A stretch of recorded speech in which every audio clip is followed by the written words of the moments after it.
Na na na na na na Pancake. na na na na na na na na na. Not wrong with your homie unbacking you up, bro. Yo. I mean, hey man, And welcome to another grand episode of Dots and Lines. This is where we talk all things nerddom. So we're gonna make sure that we hit everything: anime, manga, comics, and like I said, everything in between. Apparently, so please, gentlemen, please introduce yourselves so we can get going. That's why other podcasts don't talk to us. It's your boy, me, Connell, your friendly neighborhood Renaissance man. I do all the things with all the stuff. hello friend. It is Mr. Sniffles, Digadez. His name is Desmond.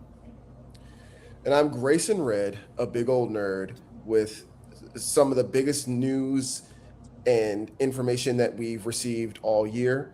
We forgot to talk about this in pre-production, but we're definitely going to talk about that Paramount leak. Yeah. We're definitely going to hit that. But let's start with the first topic. All right, a very good anime that is making waves and proving it was worth the wait. Witch Hat Artilier. Tell me, fellas, how'd you feel about the episode? Anime of the year, maybe. Might possibly, man. It's Between good. this and JJK right now. It's real good. It's real good. It was a nice, slow, emotional episode. I mean, with her tests and obviously the picture of her mom, kind of guiding her figuring out her own type of artistry. It was real cool. Yeah. Episode was great. Real quick synopsis. Agate, who is a total Douche. annoying douche. I hate Agate. her. I mean, I know we'll grow to like her and blah blah She's blah blah. But my Sasuke. God, She's no, Sasuke. no, because Sasuke actually did have reverence for Naruto. He actually did have a piece of emotional empathy for Naruto. That's fair. Okay, let's get the synopsis before I start just hating.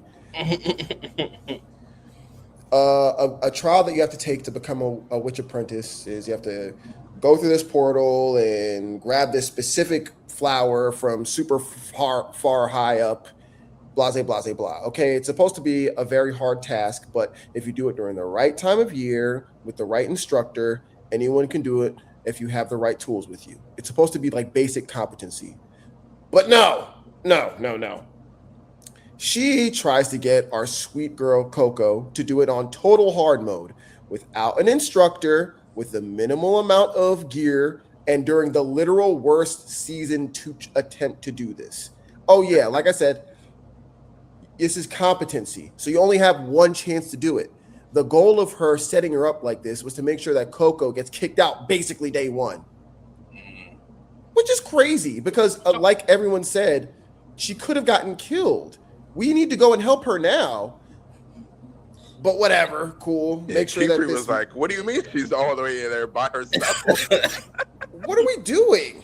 That was crazy. She could have died. He was like, y'all let her do what? Huh? Go get her. Go get her. But the crazy part is that even if she had failed the test, it didn't matter to Kiefer. Yeah. She Kiefer still would have. got an name regardless, yeah.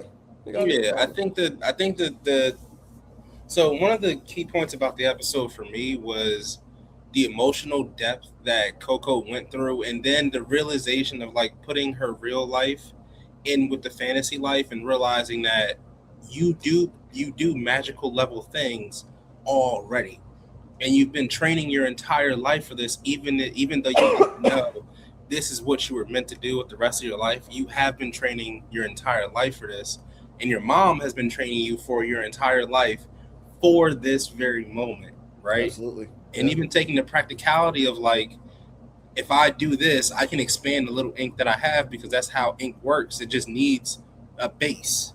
Mm-hmm. Yeah. She's smart as hell. Yeah. And well, that's the part of.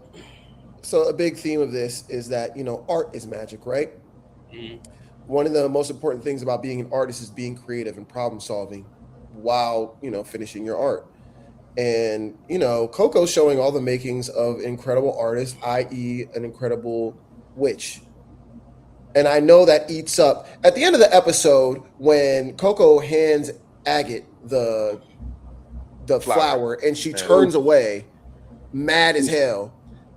I was like, that's what you get. I don't think I'm allowed to curse yet. I'm gonna find out and post edit, but that's what you get. Woo! I hate her, bro. I felt the hate through the screen. Bro, I hate her. I hate her when I read her, and I hate her now that I'm reliving her.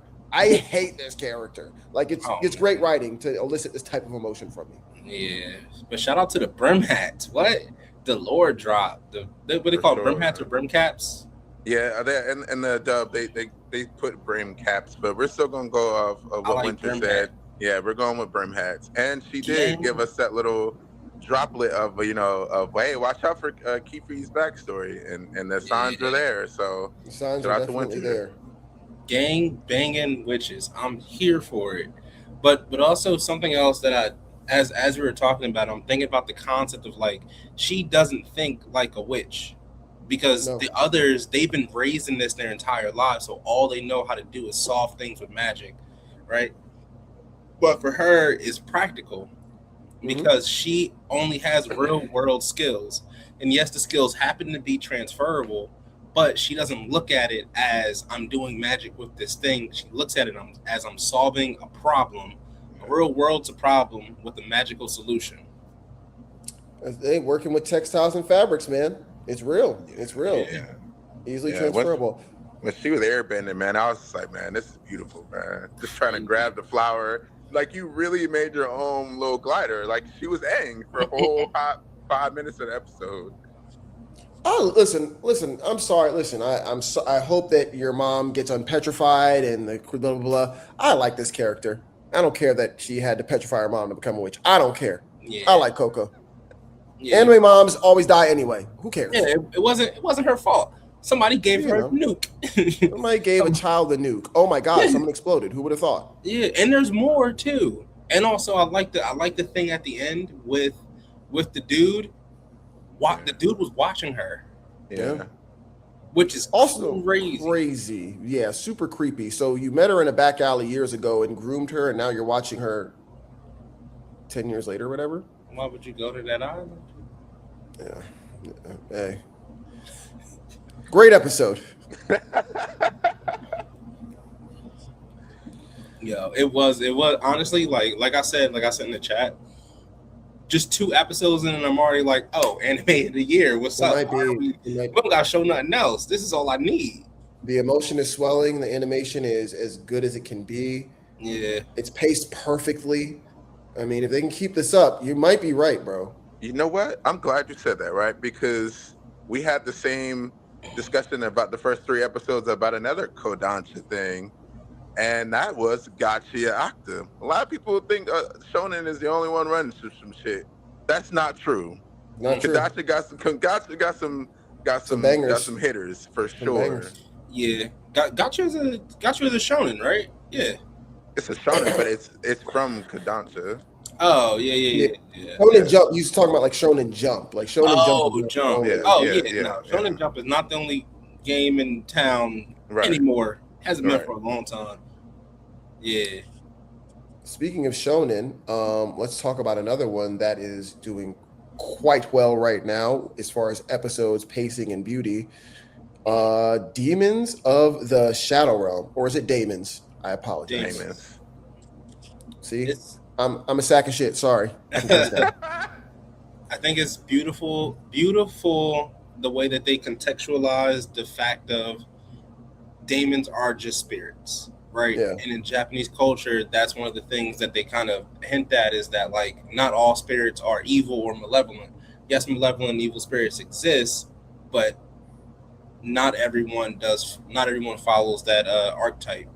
So I really like what the show does, and I love a muscle mommy. If you know anything about me, love that. So here for all that. Shout out to left. Hey. This episode was dope. More lore drops, kind of slow it down after the high octane action we had. We needed it because you can't just go 100% a million miles per minute.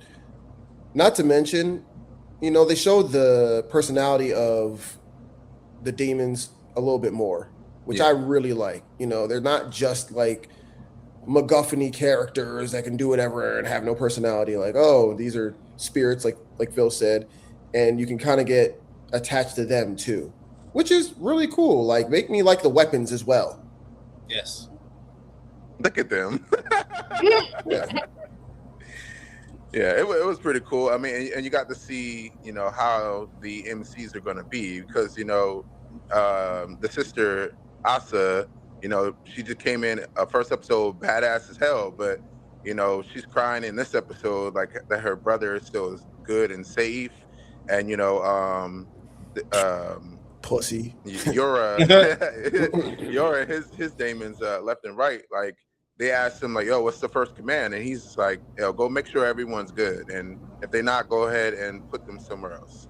And you know, they were like, "Oh, so you're hands off, like kind of, you know, commander." So we appreciate that. We're gonna do exactly what you said, but like, you know, put our own little umph to it too. So it's cool to see how the MCUs are gonna be because seeing Asa, you know, cry. It was pretty cool because she was depicted as the villain, but you know that's not going to be the case. Hey, yo, Yoru got some dog in him, by the way. Yeah. Yoru's a goon. I like him. I like how he's no nonsense. He popped Shorty with 3 arrows and was like, "Why are you here? Tell me where the next one's going between your teeth. Figure it out." And I love the fact that it went in between her shoulder joint because that means the shoulder's basically worthless. So that little thing where she does this. She can't properly do that. That was really smart. That was very innovative. He's a hunter. He's been living as a rural marksman for God knows how many years. So he's honed that skill. Makes a lot of sense. But also, he just fuck around and find out. Y'all done enough. Y'all done enough. I'm not playing no more. Only reason I'm not killing you so I can ask you more questions. The thing I really like about this show too is that it's giving us at first I thought it was gonna be like, oh, rural setting. And you know, technologies kind of invades, but it's like, nah, like the rural people might be the bad guys in this. They might be the evil people. Yeah, but Grandma did not look so good as a character. I'm sure she was creating the fake Asa. So that's for sure. We're gonna see some development with that. Are we just gonna skim past the part that her blood went back in her body and she reattached herself? I was just about to say that she just got up, like the ring just stood up. So are you a Daemon? What are we doing? What are we doing? The only thing... Sorry, go ahead. No, I was just saying I've never met a person that just attaches themselves back together and they're just 100% the good guys. Have you? The good guy. No, they are always the bad guy. At least started off that way. Yeah, they start off that way. Shout out to Piccolo, man. Yeah, for real. That's exactly where I was going with that. That is the positive to having someone that made a masterpiece. Making something else, like, you know, whether or not I love it or hate it, I know that it will make sense. Plus, you know, she did take the necessary time off, so this is obviously a story that she wanted to tell, and it's going to be like 26 episodes, I think, split between 2 cores. So you know, what FMA was like 50 or 60 episodes. So you know, like 52. Pacing wise, that's never been her issue. She's gonna tell her story, and it's gonna be very little filler, and you're gonna get all the story that you need to get from it.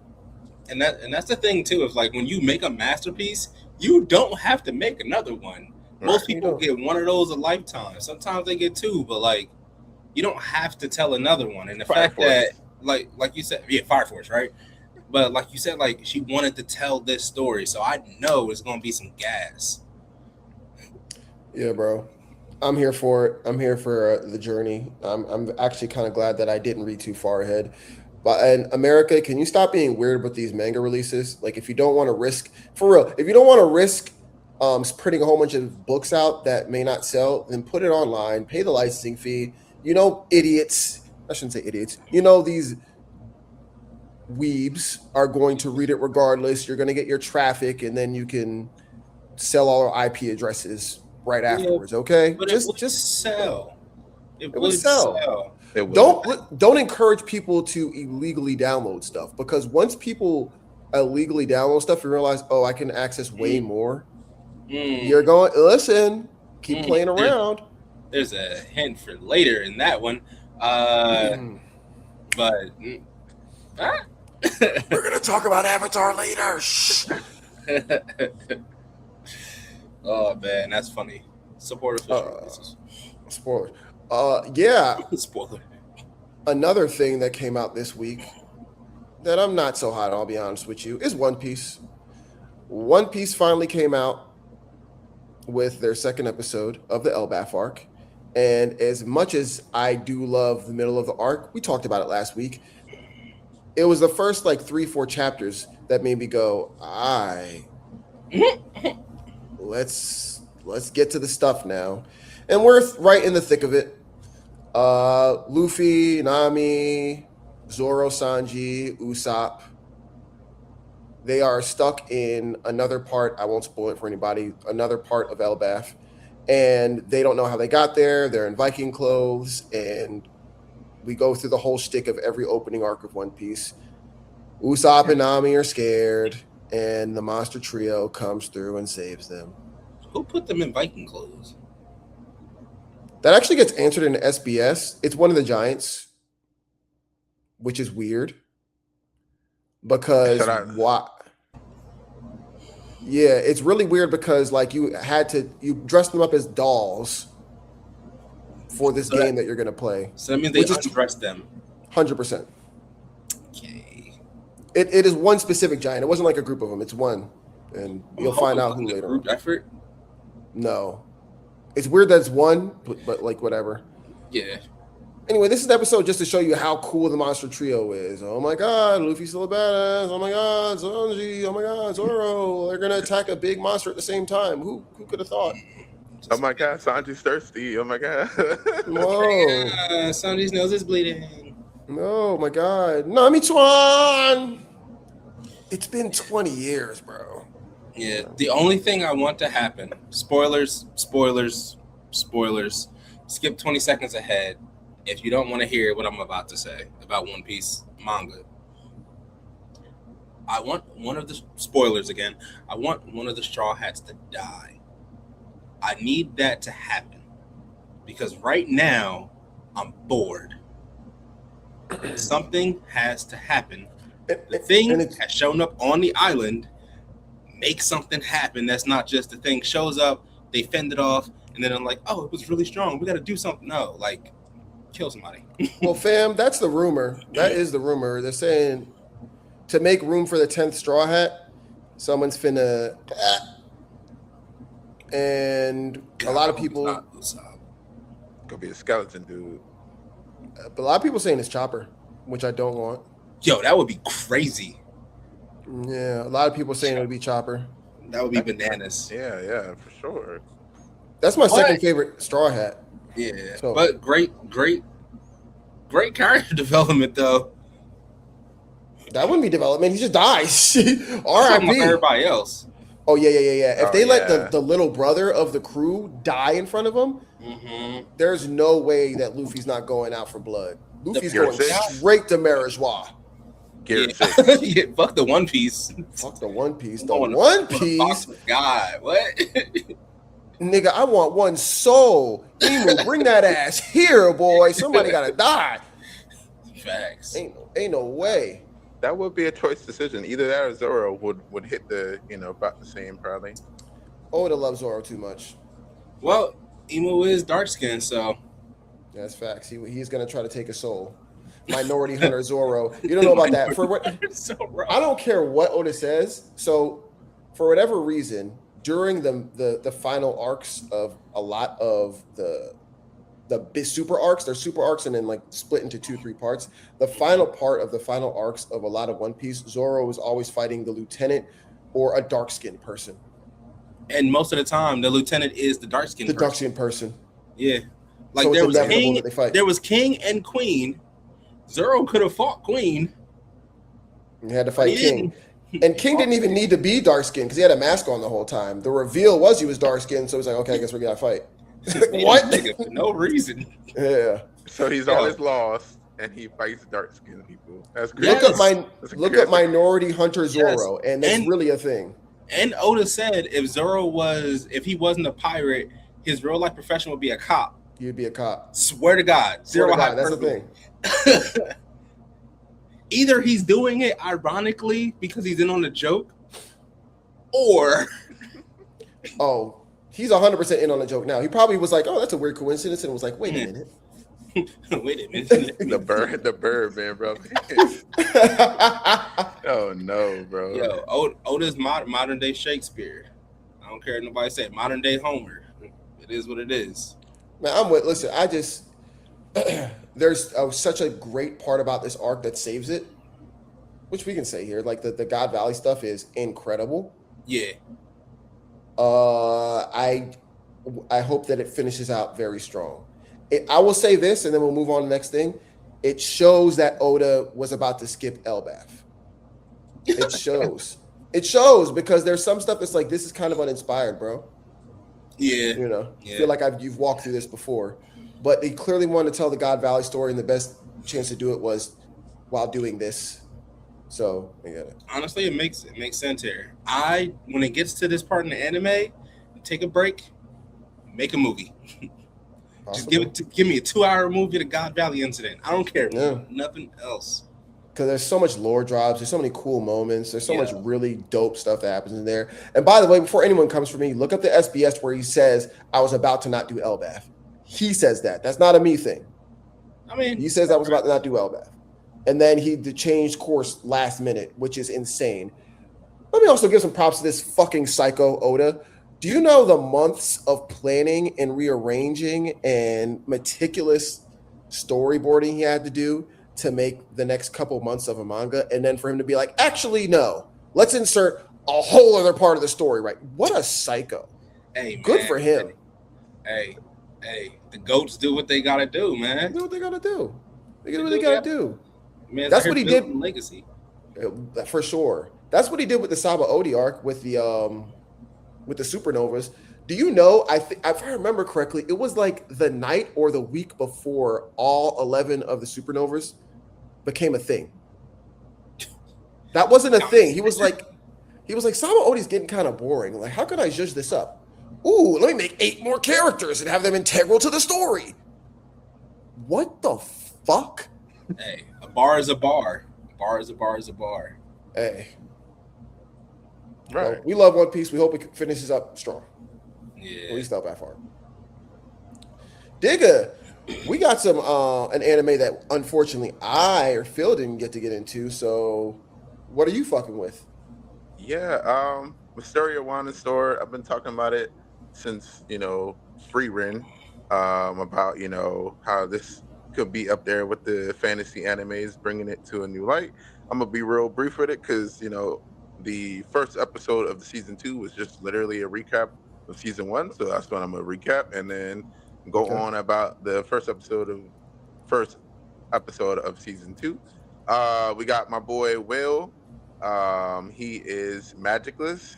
We've heard that before. This story is kind of like Harry Potter meets Tower of God / anime.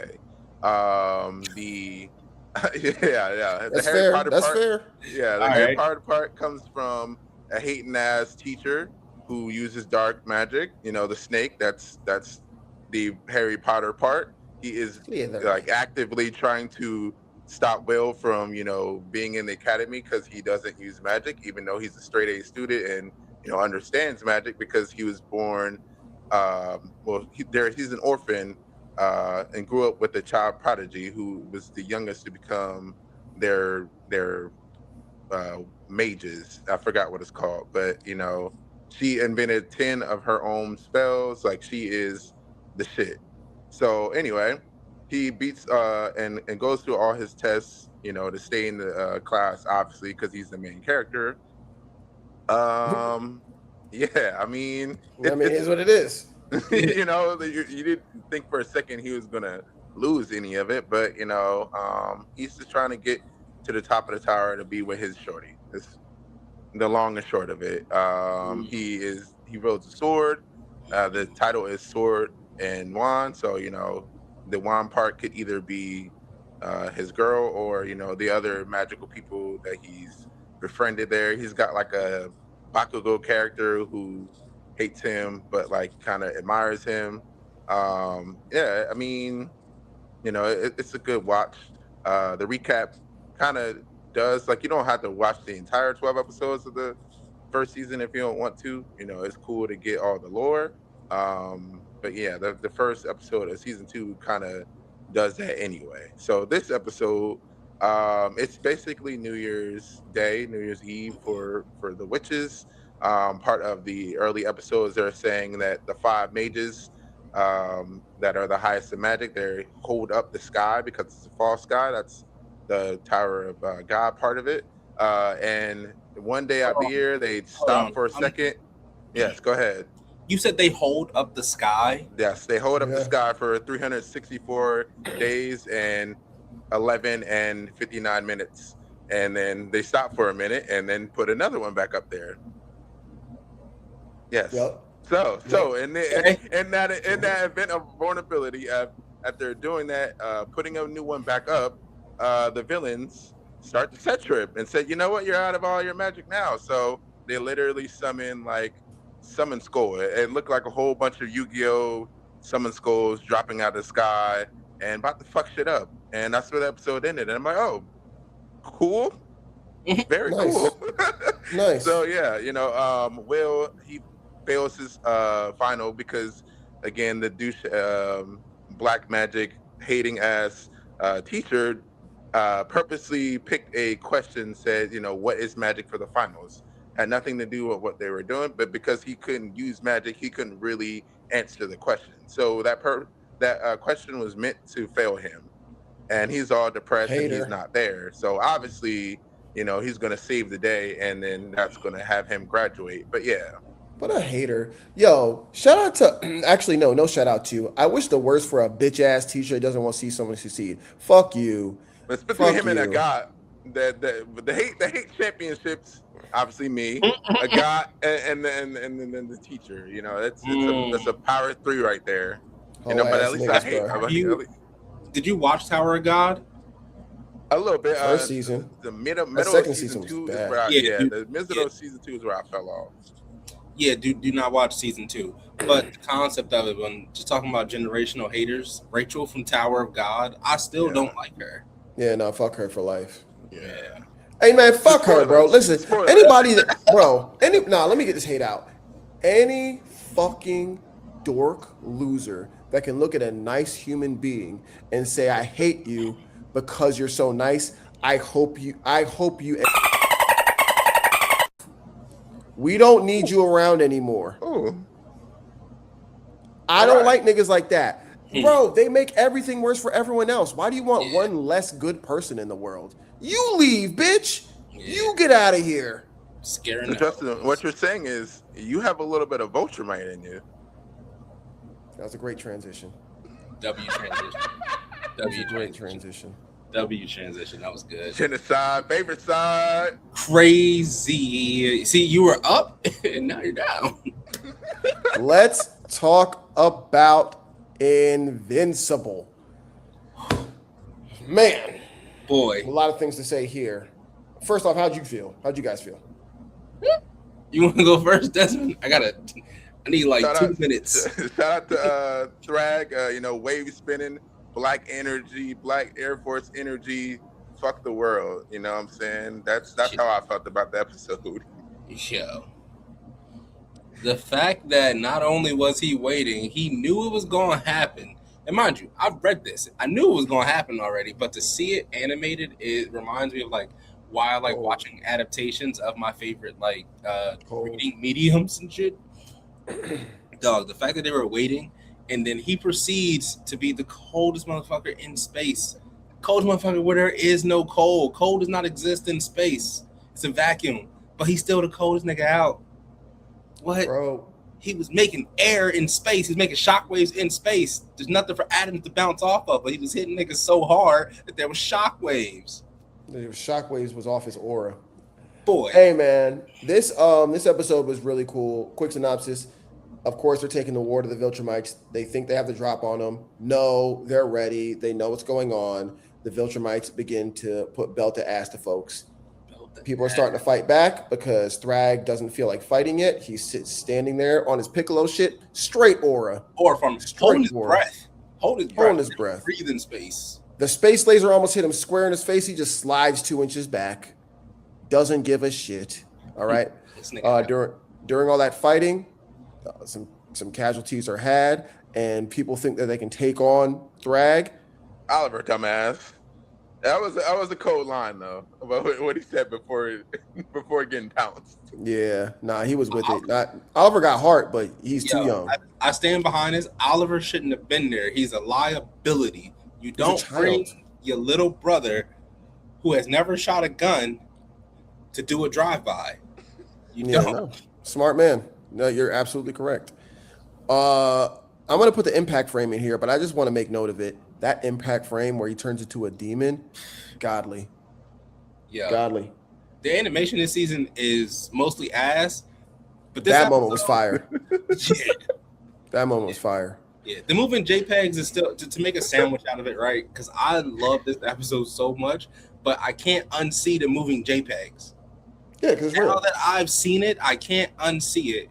1 and 2, the fact that Thragg slimed out a black dude first, like, all right, okay. I think you're gonna turn on me. I'm like, all right, yeah, he's like, gone. Yeah, that's another thing. Before we get back to the present, they do have a flashback showing. After Thaddeus killing Argyle, Thragg becomes the Grand Regent, and he begins by sliming out Black Dude, like you said, and basically encouraging everyone, kill everyone until we only have the strong. Then that's exactly what they do. Fight to the death. And then after they do that, they are more violent and ready to take over the galaxy than ever, leading all the way back here. Okay? They're down for whatever. They'll kill anybody. But during all this killing, they land in Viltrum real quick, and Omni-Man has a conversation with Thragg. It doesn't go that well. This man had the nerve to say, every Viltrumite loss weighs on me. Excuse me? Nigga, sir. Nigga, huh? That's it? Hold on. I want to point out 2 things, right? One, in the flashback, Conquest was about to fight him because Conquest was so bloodlusted, but Thragg had so much aura that Conquest was like, you know what? Maybe I don't want this problem right now. Maybe I don't. Nigga, I don't ever want this problem. And then 2, Thragg hit Nolan so hard when they were fighting in space. He hit him so hard that he broke the sound barrier to fly down to Earth. They had their conversation, and then he drew his hand back with so much force that it created a vortex. It created a cyclone and pulled Nolan in. And then he proceeds to knock the dog shit out of Nolan and hit him back into space with the one faster than probably Mach 3 or Mach 4. Like, ugh. Man, he hits that man. He hits him. So at that point, Nolan's like, hey, it's time to plan end this shit right now. Okay. Space Rider shoots the laser. They grab Mark and Thad. Nolan's like, stay with me. Just fly. Mark's like, what are we doing? Just fly. They fly so hard following the momentum of the space laser, because if you remember, it can go through anything.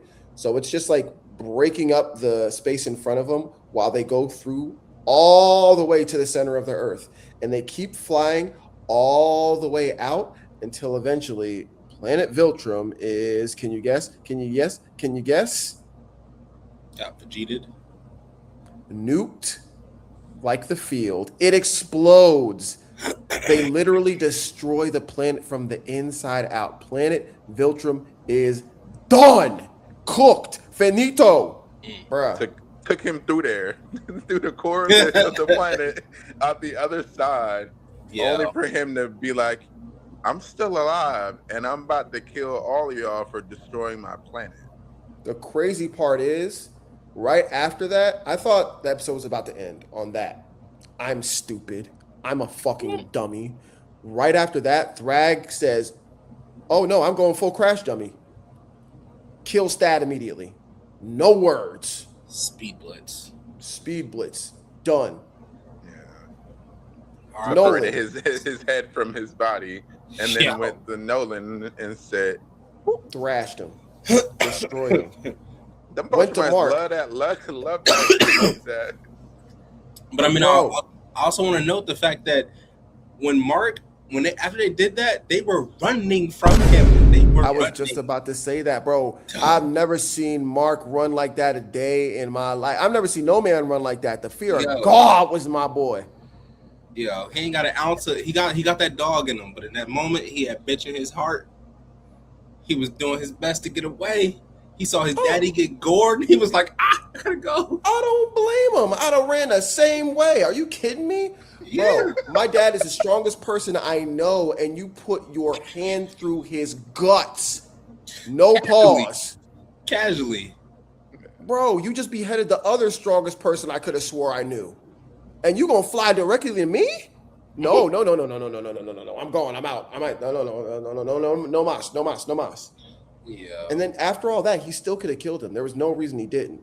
Yeah. There is a reason. Yeah, I mean, there's because he's like, it's like 5 of us left. You know what? Yeah. Of the species. Yeah. I'm gonna let you live.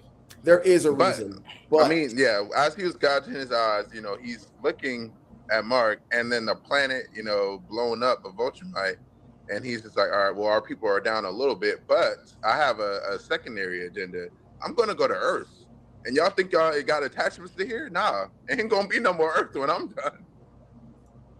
Well, I do think he let them live for the sole fact of like he looked around at the planet being destroyed, and he made, because like he said earlier to Nolan, every time I kill one of our people, I lose a little bit of myself, and there's not a lot of us left. Because even aside from like, yes, they're conquerors, but his whole thing is still the preservation of the species.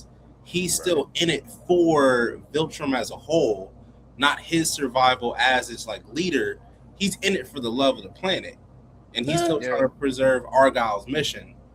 Yeah, to me, it just felt like he wanted to get rid of their reason to not be on their side, which is Earth. That's what I was thinking. You can't really conquer without soldiers. So if you get rid of their reason for protecting their planet and keep them around, the only thing that will follow is you, who is the strongest. That's how I feel. Anyway, W episode. Yeah, I guess in my mind, the way that I think about it is like, because they are already the strongest, like they could have just they just could have gone there anyway. Who? The Viltrumites, they just could have gone to Earth without like a reason to go there, other than to procreate. That would be interesting too. Well, I love the episode. Great episode. Are they on a break, or is there going to be another one right after? There's one more episode. Yeah, there's one more episode. And then 3 years. No. Instead of 1 year, just take 1.5 years. Take the extra 6 months, so like you're not stressing out your staff and making subpar episodes throughout the whole season. Like I said before, I respect Robert Kirkman to the death, but it's dipping. The animation quality should not be dipping during the most hype part so far of your entire series. Real quick, what point in the series did their own in-house studio begin? I want to say it was season 2. Damn. That's what I'm saying. I think it was season 2. Season 2, they definitely began production, and it's steadily gotten a little bit worse, and now everyone's noticing it. Yeah. Like the moving JPEGs is a meme. Like, I could see if like the in-house was like new, and they're just now getting their weight up, but like it's well, they like are new. But with 2 whole seasons under their belt, like you would think. And also the Adam Eve movie. Oh, the special that they did or whatever? Special. Yeah. Which I thought was fair. Yeah, it was okay. But it was only 1.5 hours. Each episode of this is an hour. Yeah. So. Well, I'm just talking in terms of like content that they made. Yeah. Oh yeah, word. 2 episodes and 2 seasons in a movie. Yeah. Bro, these Viltrumites are going out for blood. I can't wait to see them on their little revenge mission because people are gonna pay.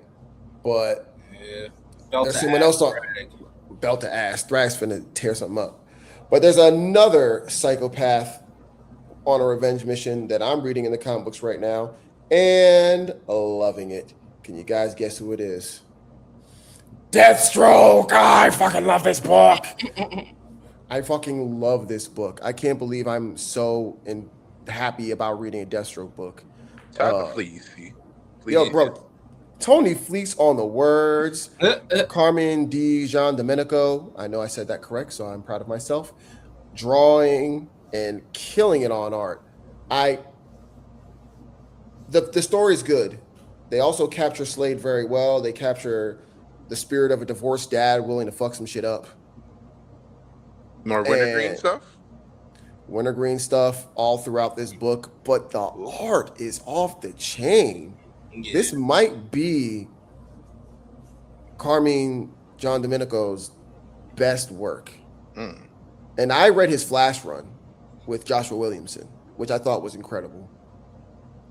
This dude is on another gear right now. Damn, So Dan Mora got some comp.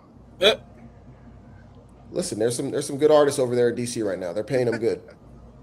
So, So they blew up Slade, but he's fucking Slade. So best of luck trying to come out alive, you bastards who try to blow me up. My boy is mad, and he's just trying to take his anger out in the world. He has a flashback to when he had his eye blown out. For all the uninitiated who don't know, the reason Slade only has one eye is because he was leading this secret assassin lifestyle in secret while he was married, and people found out, and they attacked his son. His son got attacked and murdered. Turns out not all the way murdered. After finding this out, his wife shot him in the face. His wife. Yes. That's a subversion or regular? No. That's regular. That's what happened. That is canon. That is a thing. Okay. That's a consistent thing. so he lost his eye. Yeah. He goes back to this moment thinking about how I don't even blame her. I'm not trying to get back at her. If it was me, I'd probably kill her. I wouldn't just have taken an eye. Which, You know what's crazy too about that? But then pause real quick. Like, he could have gotten a cybernetic eye. He could have gotten an implant. yeah. But he chose not to live with the guilt of having his son killed. Yeah, bro, play stupid games, get stupid prizes. You can't kill mad niggas and then just walk around down the street in the cul-de-sac like, hey, how's it going, Slade? I'm doing great. Nigga, someone's going to want to get you. There's a reason why Batman has a secret identity. Yeah. The hubris. I remember the first episode we talked about how, like, you think Slade is dumb. And I'm like, I don't think he's dumb. I think he's dumb with interpersonal relationships. There's something off with that nigga. It's like he doesn't understand what's going on with the people right next to him, but he can make an intricate plan to assassinate someone 1,000 miles away. But yeah, a lot of art of him killing the fuck out of people. This was so good. Yeah. Bro, just look at this shit. This book reads like an action movie. Oh, sure but like does. all the best parts of an action movie, not like he does say like a cheesy line, but I'm like, yo, that was a banger. Yeah. Kill. He's slicing through these people. He's shooting them. And I'm not trying to reduce it to just like action, punch. The action insinuates like the incredible pain that he's feeling. He just lost his best friend and he's trying to take it out on the world. And his biggest coping mechanism is killing people, unfortunately. Yeah. Through all that, he finally gets to a safe house. He's trying to get information from an information broker. And they're like, yo, I can't tell you that. And he's, oh my God, yes, I'll pay you, nigga. Sure. Okay. All right, just go grab the cash. He goes to where he keeps his physical cash at. They wipe that nigga out. If you guys remember, they drained his bank accounts last issue. And he was like, all right, well, I'm going to have some cash in this safe. No, you don't, pussy. That shit is gone. They weren't joking. They're taking everything. They're taking his friends. They're taking his money. They're taking his career. They want his life, too. Damn. So he's basically just Spider-Man, but murders. That might be the name of the episode. That might be the name of the episode. That's good. Yeah.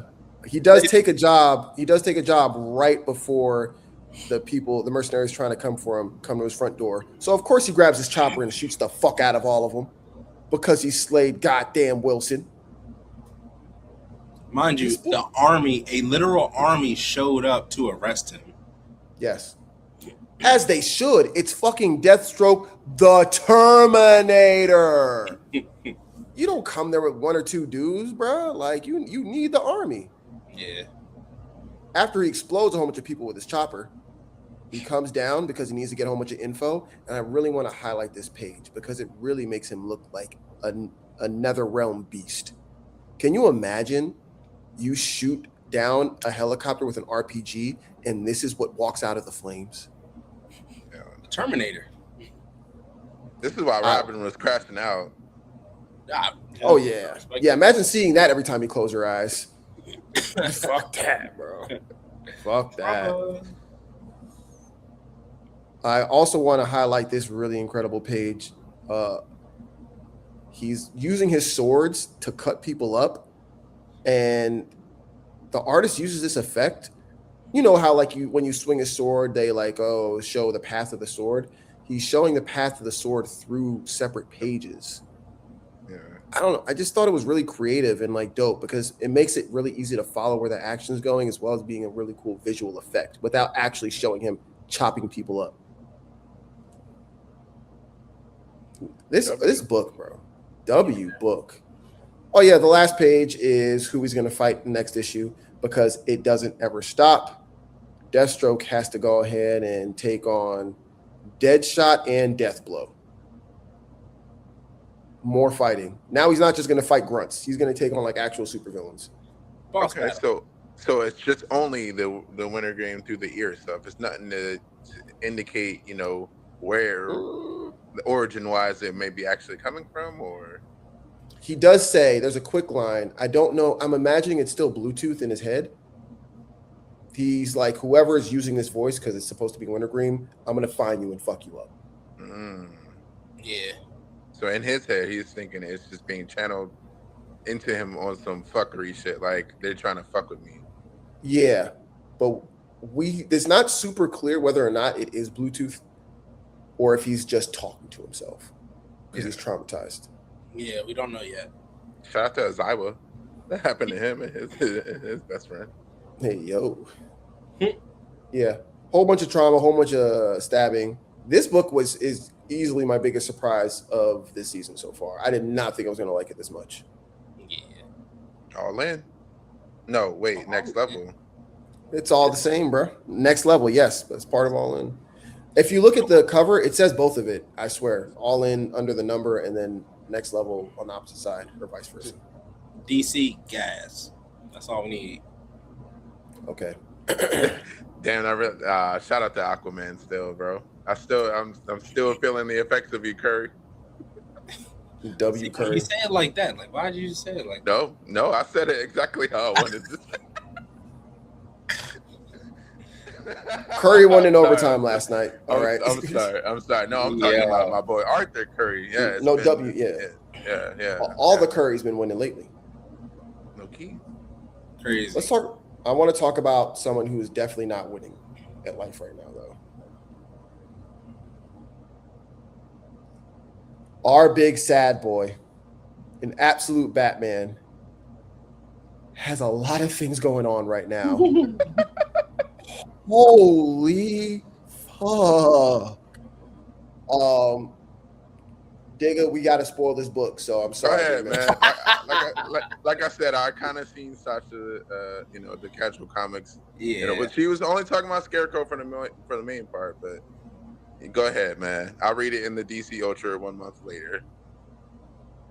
Phil, I said this in the chat again. Absolute Batman is the most important book made. I said 15 years before. I'm going to say 20 years now. This is the most important book in the past 2 decades. Fuck you if you disagree. Yeah. This book is a generational book. Unironically. Yeah, unironically, yeah. Unironically. Just so happens to be written by the GOAT. But like, yeah. The GOAT! Scott Snyder on the words. Nick Dragotta right back there on the art. Man, this book does so much and so little. It's insane. Yeah. You go first because I've been yapping a little bit about Deathstroke. I'll take about time. I'll do the first half of the book, or at least ahead, the beginning of the book. So the book opens up. We get a man in a cornfield. Who could that be? Who could it be other than Scarecrow? Mind you, he looks crazy as shit because he's walking around barefoot outside with his face all torn up, and he's talking to these two brothers, and the brothers are going back and forth like, "Who the fuck are you?" He's like, "Doesn't matter who I am." They're like, "Is that a mask?" He's like, "Yeah, it's a mask or whatever." And then he alludes to the fact that one of the brothers is, and mind you, I'm paraphrasing, and he alludes to the fact that the brother is sleeping with the other brother's wife. And he's like, "What? That's ridiculous." And then Scarecrow says, "Look at your phone." And he sees videos of the one brother sneaking out of his brother's house. So two things, right? Scarecrow mainly works in the main line. Scarecrow mainly works off of using gas, which I do see he is blowing smoke in the dude's face. Yeah, he is blowing some smoke. Yeah, so he mainly works off of like using gas and fear toxin and stuff like that. But with this, there's no indication other than like the smoke being blown in the face that there is something hallucinogenic going on. But even then, his hallucinations, I can't unhear the word. Hallucinations. You got it, bro. Were never that vivid to the point that the one brother sees his brother sneaking out of his house and proceeds to jump in a wood chipper or whatever they have in the fields that cuts up corn and mows his brother down in the coldest fashion. Mind you, that smile is twisted. And then the brother comes out of the psychosis and he's like, "What did I just do?" And he says, here's the funny part to me. This nigga said, "Okay, let's try to scoop him back up and get an ambulance." My nigga. He's gone. And that might not even be a mask. I don't think it is a mask. I mean, with the Absolute Universe, who knows? Yeah. And then a plane crashes onto him. Definitely does. He makes a plane crash as well. And we get the motif of the crows because obviously like Scarecrow. And we don't have a lot of information for like how we got here essentially. Or at least like this. Also, dub page. Fam, Nick Dragota's penciling and the setting up of this issue was top tier because it struck fear in me immediately. It let me know, someone else is going to die. They're doing this too nonchalant. Mm-hmm. And someone does die later on. And then like just the overall character design of Scarecrow too. Like I can't glaze that enough. But then it brings us back to Batman, who was on his solo dolo running missions around the city. You want to talk about this part, Justin? I do want to talk about this part because, Batman's gone totally solo, but he literally has Alfred to his right and he has Harley Quinn to his left and the gang of Harley's working with him. So he's totally not solo, but he's being an emo, very angsty dude right now, as every bat goes through eventually. Cool. He uses his bat gimbal, which he evades the cops with, goes into an alleyway, and within 30 seconds, the gang of Harleys breaks it down and puts it into a truck. I thought that was a nice touch. Like, oh, wow, that's very low key. That's incredibly crafty for a person clearly who's not rich. Now, to stop all the glazing, let's get to the heartbreaking stuff. Waylon Jones is walking around in the alleys looking like a fucking monster, begging for Bruce to be his friend again. Yeah. And also saying, "Hey, man, let's do this whole Batman thing together." And Bruce is like, "Together? Fuck you guys. No. I tried to bring you in, and then I made you all monsters because Bane fucked everybody up. No." And then designs is crazy, man. The Penguin and the Absolute Two-Face, WW, Absolute, man. Ice W, Nick Dragota. Darkseid hates Batman. Darkseid does hate Batman. They hug, they embrace, and then Bruce promptly walks away without saying anything else to him. So can you imagine something that we get as far as like Batman's psychology and his psychosis is that this is how Batman operates. He pushes everybody away from him, and this is why he wears the mask in the first place, because he doesn't want his loved ones getting hurt. And then when they do get hurt, now he has to push them further away, because like, I don't want you to get hurt anymore than it's already happened. It's really dark, and you hit the nail on the head, bro. Because he pushes everyone else away because he saw what happened to them, what Bane did, and essentially what the Joker did, right, through all his machinations. And he's about to go to war with the Joker. It's all leading to the Joker, as you saw on the cover, blase blah. The Joker got his hands all over the city, and he knows way too much. Oh, for sure, puppeteering. Speaking of people that he needs to push away, we get a moment where he finally meets up with Jim Gordon on a rooftop. And it did warm my heart because this felt like old school Batman. I've read this story a million times, but I'm like, oh, they're keeping some stuff similar. I don't hate that. I don't hate that at all. Jim Gordon is passing some information to Batman. It's information that he's been afraid to pass to him the whole time. Remember, Jim Gordon is kind of close to Batman. He knows that he's Bruce Wayne. He also knows, like, he's also dating his mom, and he was trying to get a hold of his mom to help reel all this in. While getting all this information, he gets spooked. He finds something real weird. I want everyone to pay close attention to this. This file called Project Batman. I want to share a theory with you guys. Ooh, we're crafting over here. He wanted to burn these files immediately. All right, and they're going to go to Crow. Hold on, I don't think he wanted to burn the files. I think that was the thing that happens. I think that was that. You know what I'm talking about? Let me finish. Okay, I'll let you cook. Let me cook. He wants to burn these files. He's clearly a little bit loopy. Batman's like, yo, your arm's on fire. He's like, burn the files. Just burn them. And Batman's like, what the fuck? Why did you call me out here to do that? Again, the crows. All right? So clearly, oh man, Scarecrow's doing something here. Remember, Jim's a big smoker. The last thing we saw before the brother went crazy is smoke burning his face. Could have packed a cigarette with whatever. Cool. But this is part of the budding relationship between Batman and Jim Gordon. So this is going to par for the course. He's going to make sure that Gordon's okay. He's going to go a little loopy. Cool.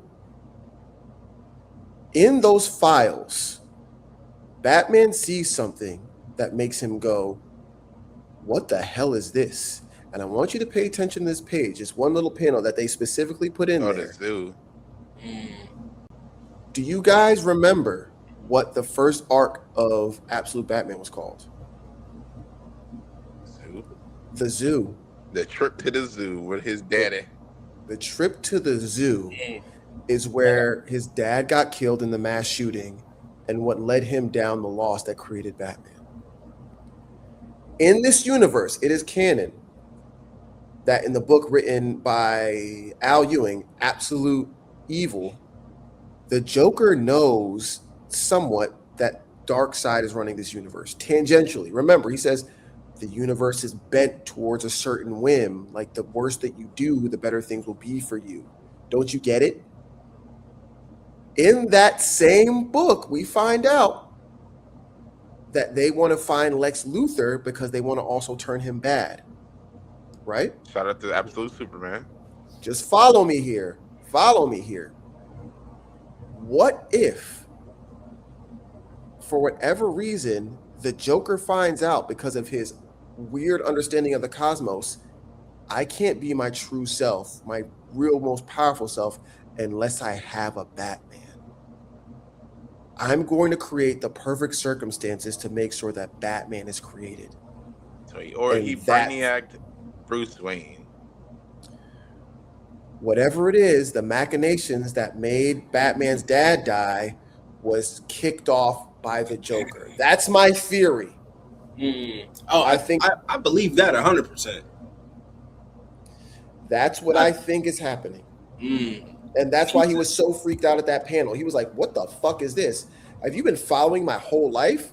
And that's why Jim Gordon was so freaked out. Like, I didn't even know if I want to share this with you because this is a lot. Can you imagine someone having files on every moment of your life before you or the rest of your family did? Yeah. Or maybe the zoo might have been a setup to kill his mother. Ooh, but his dad went She was instead. Court of Owls, or maybe it was a setup to murder her family because she was Court of Owls. Like she was like the Batman of the Court of Owls type shit. Okay. And then they killed. They were trying to kill the son and the father at the same time to strike a blow at her. Yeah. Because they couldn't get to her. All right, Jack Isengrim. I like that. Yeah. I'm not gonna hold you. I like that even more. Long story short, though, I can think we can agree on this, and I like your theory a little bit better. Yeah, I like yours too. That's good. I didn't even think about that. Yeah. Jack Grimm, the Joker, reversed what happened in the main universe. In the main universe, Batman created the Joker. In this universe, Joker created the Batman. Talk about an absolute twist. We'll see. Whatever award you can give for comic books, give him a Grammy, give him an Oscar, give him a Tony. I don't know. Figure it out. Give him something. I don't care what award it is. Just give he needs the Eisner. He needs the Eisner. He needs that. Yeah, it could be Dub this year. Maybe. Give him a fucking Peabody. I don't care what it is. Just give this nigga said a Peabody. That's crazy. Dog, what? This book is like. But here's the thing, Digga, we're not halfway through the book yet. No, there's still more. There's still more because we still stuff. didn't get to the Robins. So yeah. And that's not even the craziest twist. Witch Hat won the Eisner too, actually. W. Listen, I don't want to go past this moment. Like I said before, I was warmed in my heart when I saw Jim Gordon chilling and talking with Batman on the roof. While he lit himself on fire and then put the fire out, he looks back at Batman while Batman's freaked out and basically says, "I'm sorry, Bruce, for everything." But most of all, Batman tries to save him. Batman does what Batman does. All right. He leaps forward. He uses little grappling, grabs onto the coat, and you're like, "Oh shit, okay. That was close. That was fucking freaky." Maybe it was a little too close. Because spoilers to everyone who's watching this. Here's the image. Jim Gordon is dead. Yeah. Ain't nothing on the other end of that jacket, fella. Splat man. Yeah, that's crazy. Jim Gordon is dead. Dead? Splat man is crazy. Yeah. Having Jim Gordon die is one, Darkseid hates Batman. Two, that's like one of the most quintessential things of Batman is Jim Gordon. Yes. Bro, this shit fucked me up. I was in my car before I had to go to someone's house, and I audibly said, "No fucking way." And they promptly show us, "Yes fucking way," and specifically say Jim Gordon is dead and show Barbara Gordon reacting, crying. And then the mayor comes out, well, the new mayor, because Jim Gordon was the mayor, exclaiming, "This vigilante justice can't happen anymore." All while this fucker is looking from across the street. Then he fucking waves. Bro. All right now, Scott. Don't do no weird shit. Don't have no weird grief sex with the. Don't have Batman fucking his. This nigga talking about the killing cousin joke. That again. is wild. Yeah, don't do that. Don't do that. We don't talk about the Barbara thing, but just don't do it. Barbara's an adult in this one though. Barbara's not a child like the other. There might be like the same age actually, because she's been a cop for a little minute. Yeah, about to say Barbara's an adult. She's a consenting adult and not a groomed child. If anything, technically they'd be more like stepbrother, stepsister, but whatever. Somehow that's worse. Somehow that's worse. Like that's like the hub. What you mean? Yeah, that's crazy. Bro, don't let Bruce Timm know about this. Do not let Bruce Timm find out about this. That's the hub is a crazy sentence. Do you want to hit the final part with someone we were just talking about? So, the new mayor is on the stage and he's like, "I agreed for Jim Gordon, but Jim Gordon said that I could do it because I'm the man to clean up the city." And then you see some brolic, musclehead ass nigga come from behind him and says, "Actually, here's what we're gonna do. My name is Slade Wilson. Slade motherfucking Wilson. Deathstroke. Shout out to Deathstroke. Shout out to the Terminator. Terminator in this one. Deathstroke. He's like, hey, you guys don't know me, but guess what? I'm going to save your city. I'm going to clean up your city. I'm going to do all the things that your police force, that your mayor didn't do. We're going to get rid of vigilantes. We're going to find the Batman, basically. Now, mind you, while this is going on, we get a montage of Deathstroke basically putting on his face and attaching all his limbs because none of his limbs are real. Yeah. So we get all of that. But while he's going through the thing, he's listing a program, the Robin program, that was ran through the Grimm Institute of Orphans. Brother? They were finding orphans and training them. Like, yo, they were fine. And then as they're going through, we see names written down in different color inks. And we get the name Tim Drake. We get the name Jason Todd. We get the name Stephanie Brown. We get the name Duke Thomas. Like, we get the names of all the they didn't mention Damien though. So, which I found interesting. I'm cool with that. I'm cool with that. I'm cool with that. But we get the names of all the Robins from the main line, but they've all been trained by Slade Wilson, right? And they are a cohesive unit. They're a cohesive team in terms of fighting vigilantes and fighting crime that Deathstroke and Grimm, Joker, deem as crime now. And we see them suit up. And mind you, Deathstroke accosts them and he's like, hey, we got a mission, need y'all to suit up. And then we see Dick motherfucking Grayson, who is also the leader of the team, because of course he is, right? Yeah. And then Deathstroke is like, I mean, they all come to Deathstroke like, oh, we're already suited up. And he's like, actually, and then we see fucking Gundams in the background. Bro, I'll make sure I put the cover up because it got leaked. Some thirsty ass nigga leaked it early. The cover of issue 20 is fucking insane. We see the Gundams in full effect. There's like a million covers, though. Yeah, there is like a million covers. And there's so many variant covers because this is such a hype moment. Not only the subversion of Joker making the Robins because he runs an orphanage and he trains kids out of the orphanage. Yeah. 2, Deathstroke leading the team, Dick Grayson being his number 2, and then getting the rest of the Robins. Like what? And mind you, we've been getting small sprinkles of Dick Grayson seeing Batman being like, oh, this is fucking weird, this fucking guy. Mind you, the whole time in his head, he's thinking, I'm going to have to take this dude down. So it's so many layers to so much that is happening. Bro. And with the Court of Owls being the good guys, it's just... This book is too good. With the Duke. Yeah, I knew they were going to introduce Duke. I know my nigga Scott Snyder. For those of you guys who don't know, Scott Snyder created Duke Thomas to be something more than just a Robin, right? And he doesn't like the word Duke. But after he got done creating the character, no one else wanted to touch him. So the only person that consistently touched him, like in the DC universe, was kind of Scott Snyder. Pause. But now, also for reference, when Desmond says "fuck Duke," he's not saying "fuck Duke Thomas." He's saying "fuck Duke," the school, because he's a North Carolina fan. The institution of Duke, North Carolina. Or basketball. Clearing that up. Yeah, there we go.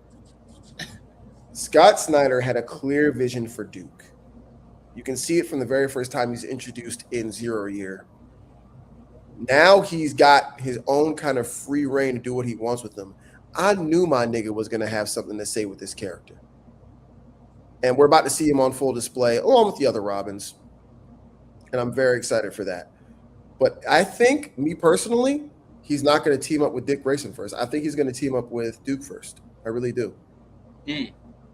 Yeah, hopefully all their personalities kind of shine within these next couple of issues. Yeah. And something I wanted to point out, like I mentioned earlier, the psychosis of Batman, right? The reason Tim Drake became a Robin is because Batman needs a Robin to keep him grounded and to keep him whole.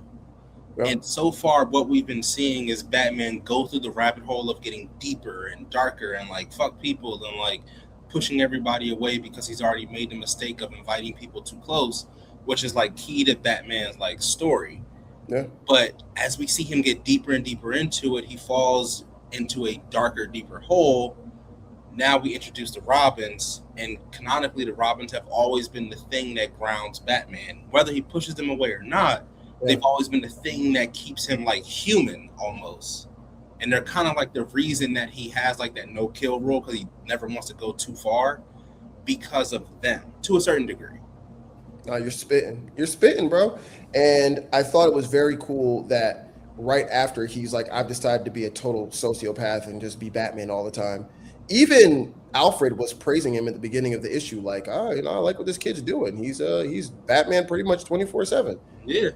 I like, but right after that, they're like, Robins now. Yeah. And even the introduction of Harley being like kind of like his man in the chair is like number 2, and like he's got access to her gang and stuff like that. Love it's it. Just it's damn near Shakespearean storytelling when you look at the overall mythos of Batman that currently exists and what we're getting now with Absolute. Like this, It's so good. Even the way that Jack Grimm is portrayed, he's running around, he's doing charities for the city, he's shaking hands, kissing babies. He's Bruce. And it's kind of like a condemnation of how Bruce is traditionally shown in the comics. Like, he's a rich fuck that's hiding his face and training kids to go to war for what he thinks is the best thing for him and his people. Which we can debate whether or not is exactly like that. But in the real world, if I found out that Elon Musk had a group of 4 or 5 kids that kept risking their lives over and over again to make sure that his war on crime was totally, justified, I'd be like, oh, that's weird. And mind you, Harley was introduced as a Joker character, but now she's on the Batman side. See, that's the thing. She wasn't just a Joker. She was introduced as the Red Hood. Yeah. Which the Red Hood has canonically worked with Batman via the means Jason Todd. So even there's a lot of layers and flips to this, misdirect. Bro. Like, I love it. It was a misdirect, right? It was like we're doing stuff like look over here, and we're doing all the stuff over here. Like, y'all can't tell me shit about Scott Snyder. Yeah. Can't nobody tell me shit about Scott Snyder. Listen, I'll never forget how you pussy ass niggas talked about him when Dark Knight Death Metal came out. I'll never forget how y'all was shitting on him, and I was standing 10 to look at this behind me. That's a signed print for Comic-Con from that nigga. I love that nigga. He got that goddamn dog in him. Y'all can't tell me motherfucking shit. This is generational. Get the fuck out of here. How dare these niggas? I want you to name a writer right the fuck now that's made a more important book than Absolute Batman. I want you to name a motherfucking writer right now that's put out a book that averages 300,000 copies a month. I want you to name a motherfucking writer right now that's put on more people and more consistent versions of more universes than goddamn Scott Snyder. Y'all can suck a dick. The GOAT. The GOAT. Sure. I'm glad you got that little rant out because it was very necessary. Very extremely necessary. Yeah. He's a legend. Recommendations? Recommendations? Yeah, no, guys. We gotta talk about Avatar. Oh yeah. Oh yeah. We gotta talk about Avatar. Sorry, y'all. We gotta talk about Avatar because this shit is crazy. Yeah. Bro. Long story short, the whole fucking movie leaked. The whole movie leaked. It didn't leak. Somebody leaked it. So this is what the story is online, and if someone could disprove me. Apparently, some dumbass at Paramount emailed the whole movie to the wrong person, like just a regular Joe Schmo. That's not how that works. Hear me out, and then educate me for real. And he tweeted out, so I got this movie because someone emailed it to me inappropriately, or I was the wrong person. If y'all don't do such and such, I will release the whole movie in 3 hours. And he released the movie, and then everybody got the whole movie. No, he put out a 2-minute clip. Here y'all go. And then it went viral. And then he said, okay, if you guys don't pay me for all the free promotion I'm giving you guys, then I'm going to release the whole movie. They didn't pay him because, like, niggas suck a dick. And then he released the whole movie. So, all right. So a few things, right? So there's a few ways that those email links get sent out, it's called a screener, right? Yeah. So usually studios will send out a screener to potential people who can either invest in the movie, who have invested in the movie, or just people in general who they want to like talk about the movie and build hype around it, right? But that screener is password protected. One, two, screeners are normally only sent to industry people. Okay. And three, for that to be sent out like that, you don't just send a link to the thing, right? Because at that point, they just could have taken it down. When it got sent out to the wrong person, they would have taken it down. One, and two, they would have sued the shit out of the person who tried to blackmail them. That's what I was thinking, right? That's not how blackmail works. If he were to send them a message and say, hey, I'm holding this movie hostage, Paramount would have sued him into oblivion. It wouldn't have. There would be no like thing, right? Yeah, word. That works. Word. So how did everybody get it? I'm just about to say what I think happened is. So, do you know what like phishing is in terms of like internet stuff? Yeah. So I think somebody sent a phishing email to somebody at Paramount, and some dickhead at Paramount clicked it, and then they got logged out of their account for all their stuff, and the person who sent them an email put a keylogger on their computer, because that's normally how you hack stuff. Mm-hmm. And they memorized it. They saw their computer saw the keystrokes of the person at Paramount's computer. They got the keystrokes, got access to their email, got access to their files, and downloaded their files. Gotcha. And the Avatar movie was one of the things that got downloaded. It's a casualty of like, I don't want to say war, but it's a casualty of like the stuff that happened. Right. I do think it was a pissed off fan who was like, I can't see this in theaters. I got to get a Paramount subscription to get this movie. So fuck y'all. I do think that part is real, but the whole thing with the link being sent out, that's not how like those things work. Okay. Thank you, because I don't know how this shit works at all. Yeah, for real. That's good insight. Yeah, that's great insight.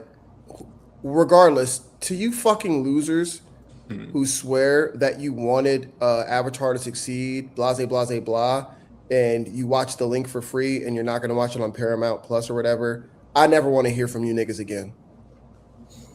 You can't illegally download something, never show support for it, and expect a company to be incentivized to pay to make more of it. Y'all niggas got to know when to say when, son. Like, come on, bro. Yeah. And for all the people who are saying like, oh, I won't support the official release because I'm not getting Paramount and I've already seen it, like that is a testing ground to see if they will make another one. Yeah, like bro. Money people don't give a fuck if it's a good story or not. They care if it makes money. So if it doesn't make money, if it doesn't add subscriptions to Paramount Plus, there won't be a sequel or any of the other shit they have planned. Yeah, bro. So all they care about is the bottom line, is the return on investment. If there is no return, then they won't fucking do it regardless of how much people like it or clamor about it because it got leaked. And I'm not here trying to cape for millionaires, billionaires. I'm just saying economics, you're 100% right. Imagine, okay, boom, we have a small business, right? We got a small business. Let's say today we're like, guys, let's make a shoe. Let's make a shoe because people keep telling us that they want this shoe. Okay, they've been telling us for 20 years they want this shoe. All right, we're going to release the shoe. Oh, someone got our design plans and they're bootlegging the shoe. Okay, we already spent like $5 million to create this shoe. Would you guys mind supporting the actual shoe that you guys asked for from us? Okay, no. Oh, no, we're $5 million in the hole. We're not making another shoe. Yeah. The long and short of that. You know what I'm saying? That's a perfect analogy. Yeah. Yeah, I just had an issue with. I mean, pirating is gonna pirate. You know, that's gonna happen. But you know, some of the time, people still watch it on the actual thing. And I'm not here to talk about Paramount's political ties. We all know or may not know, but still sharing the clips and stuff and like the actual plot points and like get clout on social media. That's the corny part. Like, if you're gonna watch it at your crib or whatever, all right, do that. But like, you purposely trying to get views and all this other shit like from it, like, nah, that's corny as hell. You was not an Avatar fan and all that other shit. Yeah, and those people are the reason why this took so long. Yeah, bro. Oh man, and this is shit. I don't know. I could go on about this for days. You know how I feel. Like when there's media that you actually give a fuck about, support it, because it's not just like the giant corporations. Like there are people like just like you and me that love this franchise that worked on this for years, Mm-hmm. and they're seeing some asshole in their mom's basement sharing the fucking climax of the movie that they probably wept over in fucking shitty 480p. Like literal blood, and this is just from like speaking from personal experience, right? I just made a 12-minute short film. It took me 2.5 months to edit 12 minutes of a film. Yeah, bro. And this is me by myself in my apartment with my MacBook and a TV. If somebody were to leak my movie, I would be pissed. Yeah. Let alone putting damn near 20 years of blood, sweat, and tears and story development and building with a team of people that like I've been with since the beginning. The Avatar team, I could not imagine how they feel right now. Like the level of disparity I would feel. Like I'd be like, if y'all asked for this, why are you leaking it? Why are you leaking asked it? us to do this. Right. You see why Jay-Z stabbed that bootlegger? I get it. Nigga, I'm with him. Hey, fuck all that. Somebody got to pay. I'm going to get it back in blood if I have to. Something's got to happen. Shout out to Zahir. Sometimes you got to get it back in blood. Blood. Okay. Hey. I don't know, W man. Avatar reference. W Avatar reference. Suck this. That air out that pussy. Listen, I'm gonna watch it when it comes out, and I think we're gonna make a big thing. We should have like a watch along party with just us. Oh, that'd be Just cool us. with that. Yeah, we can watch it live. I would love that. I want to celebrate it. Whether or not I'll give my honest opinions about it, but I want to support it. I have gripes about Avatar Studios taking so long to make stuff, but when they make something that I asked for, I'm gonna show up for it. Yeah. Yeah. Right. Thank you for not forgetting to include that actually. Because Yeah, bro. because that Batman stuff is just, I thought that was just gonna be the end of that. Because Yeah, that Batman stuff was good. That was real good. That boy Justin was cooking. I love Scott Snyder and I love Absolute Batman. Such a great. All right, y'all. What's gonna be your recommendation then? Who knows? Couldn't I'll let imagine. y'all go first. My recommendation is I'm gonna, and I hate that it's Invincible. I do hate that it's Invincible because I hate the animation. But watching I've never seen that in anime or comics or anything. He drew his fist back with so much force that it created a cyclone and then proceeded to knock the shit out of the strongest character we've ever seen at Mach fucking 33 into space. That nigga cocked back so quick he became an airbender. And mind you, yeah, right? And mind you, he did it not with the intent to kill him. He was just trying to harm him, not kill him. I'm trying to prove a point. He was still showing restraint, which is the crazy part. Because when he wasn't showing restraint, he turned him into a donut. But Crazy. Last episode of Invincible. Real quick, right? Before I give my recommendation, because you talking about the greatness of wavy-headed Black Air Force Thragg, him killing that black man in the beginning, right? Black Frieza or Thragg? Oh shit. Thragg. Thragg has so much aura. Thragg has so much aura. All right. Because Thragg will still do it, but the line that he said, every time I have to kill one of us, I lose a little bit of myself. Nigga. That's Imagine King Von. That's worse than calling anybody a monkey ever. Yeah, for sure. He's like, I don't want to. You're making. Why are you making me kill you? Why are you making me beat you? This hurts me more than it hurts you. You can just not, Thragg. You can really just not. That's funny. I'm gonna go ahead and recommend Witch Hat Artilier. Shout out to Coco, man, because she is an artist. She is a witch now. She passed her test. She said, hey, "Here's that flower, bitch. You thought wrong because I'm in this bitch." That shit is crazy. Fuck you, Agate. And mind you, she didn't snitch on her either. She didn't snitch on Agate. She didn't say, Agate told me to do this. 10 toes. Well, she kept it P. Shout out to Coco. All right. Let's not bury the lead here. Y'all know what I'm fucking with. Come on, bro. Come on, bro. I wish I had my copy in front of me. It's in the room, and I don't want to wake up my Splat, wife. Splat Man was crazy. That's definitely Splat gonna be Man the was highlight of the clip. hilarious. Yeah, I can't wait to do that clip actually. Yeah, Splat Man is hilarious. This book I was like that as the fucking title nuts. more than what I said. Actually. No, I'm vetoing Splat Man for the title because that's crazy. Listen, Yeah, this book was so good. Absolute Batman. I think the first issue, it's on its 10th printing or something ridiculous like that. This is a phenomenon of likes we've never seen before. I see people, I go to 2 to 3 different comic shops every Wednesday.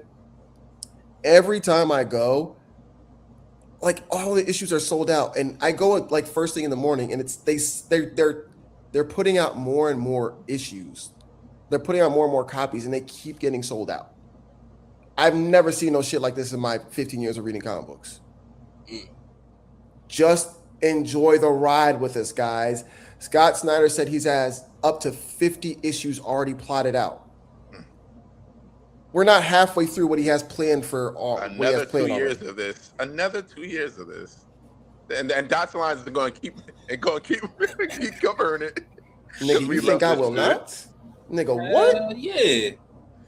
Man, come on, bro. That shit crazy, dog. Like literally, like this. So like, there's certain stories from, and I'll keep it brief. There's certain stories from history that get like that change the trajectory of storytelling. Right?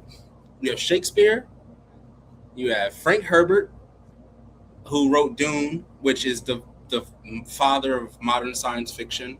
Yep. And then you have like George Lucas, who like changed it, and then you have like Oscar Wilde and shit. But like, this is one of those books that will change the trajectory and how comic book stories are told. I concur. And whose name would that be? Scott Snyder, the fucking GOAT! Yes. Thank you for that. All right, y'all. That was another grand episode of Dots and Lines. Oh man. 61. 61, man. We're trucking along. Please like, share, subscribe, comment. What are you guys reading? Tell me what you've been reading that you're really interested in. Right.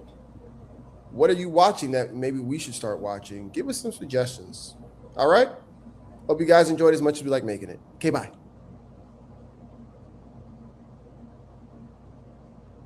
Splat Man is pretty cool, I'm not gonna lie. Yo, Splat Man is crazy. Splat Man is crazy.